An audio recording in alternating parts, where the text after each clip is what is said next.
Welcome to ஜோலா kitchen. இன்றைக்கி நாட்டுக்கோழி தண்ணி குழம்பு வைப்போம். வாங்க வச்சு சாப்பிட்டு பார்ப்போம். இன்றைக்கி வாசனை பொருள்கள்லாம் நான் எண்ணெயில் போட்டுட்டேன். எண்ணெய் வந்து ஒரு 4 ஸ்பூன் எண்ணெய் போட்டிருக்கேன். கருவேப்பிலை போட்டுக்கலாம்.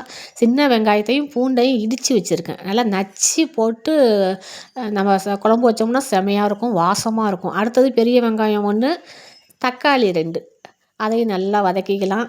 நல்லா வதக்கினதுக்கப்புறம் இஞ்சி பூண்டு பேஸ்ட்டு, இந்த குழம்புக்கு தேவையான அளவு இஞ்சி பூண்டு பேஸ்ட்டு. இந்த குழம்பு வந்து தண்ணி குழம்பு கொஞ்சம் தண்ணியாக தான் இருக்கும். இது சூப்பராக இருக்கும். சாதத்துக்கும் நல்லாயிருக்கும், இட்லி தோசைக்கும் நல்லாயிருக்கும். நல்லா நாட்டுக்கோழி நல்லா கொழுப்பாக இருந்துச்சு. அதனால தான் நான் எண்ணெயை கம்மி பண்ணிக்கிட்டேன். இந்த கொழுப்பு உருகுச்சுன்னா எண்ணெய் 1 இன்ச்சுக்கு நிற்கும் குழம்புக்கு மேலே.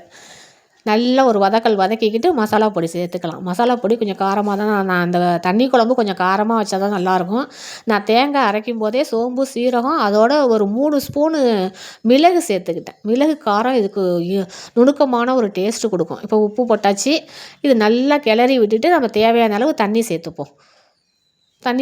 தண்ணி குழம்பு தானே வைக்கிறோம். தண்ணியை தாராளமாக விட்டுக்கலாம். தாராளமாக விட்டு ஒரு 5 விசில் விட்டுக்கலாம். 5 விசில் அல்லது 7 விசில் விட்டுக்கலாம். ஏன்னா இது நாட்டுக்கோழிங்கிறதால கொஞ்சம் வேகிறதுக்கு டைம் எடுக்கும். ஒரு 7 விசில் விட்டதுக்கப்புறம் திறந்து காமிக்கிறோம் பாருங்கள். அந்த கொழுப்பெல்லாம் கரைஞ்சி அப்படியே ரத்த கலரில் இருக்கும். சூப்பராக இருக்குது பாருங்கள். குழம்புனா இப்படி இருக்கணும். நாட்டுக்கோழியில் மட்டும்தான் இதை பார்க்கலாம். பிராய்லரில் நம்ம எண்ணெய் ஊற்றுனா தான் அப்படி இருக்கும். எல்லாம் வெந்துருச்சு. கறியெல்லாம் நல்லா பூ போல் வெந்துருச்சு.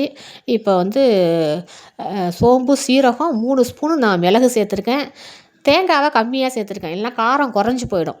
இப்போ இந்த குழம்பு வச்சு பார்ப்போம். நாட்டுக்கோழி தண்ணி குழம்புனா எல்லாத்தையும் வதக்கி அரைச்சி சதன்னு வைக்கக்கூடாது. அப்படி வச்சோம்னா அந்த டேஸ்ட்டு கிடைக்காது. இது ஒரிஜினல் டேஸ்ட்டு வேணும்னா நீங்கள் இது மாதிரி ஒரு டைம் செஞ்சு பார்த்தீங்கன்னா இனிமேல் எப்போ தண்ணி குழம்பு வச்சாலும் இப்படி தான் வைப்பீங்க.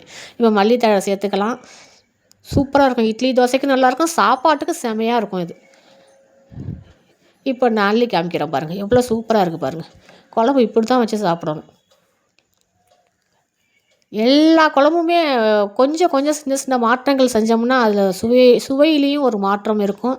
டேஸ்ட் நல்லா அல்டிமேட்டாக இருக்கும். இந்த வீடியோ உங்களுக்கு பிடிச்சிருக்குன்னு நினைக்கிறேன். பிடிச்சிருந்தால் லைக் பண்ணுங்கள், ஷேர் பண்ணுங்கள், ஒரு சப்ஸ்கிரைப் போட்டு வைங்க. ட்ரை பண்ணி பாருங்கள்.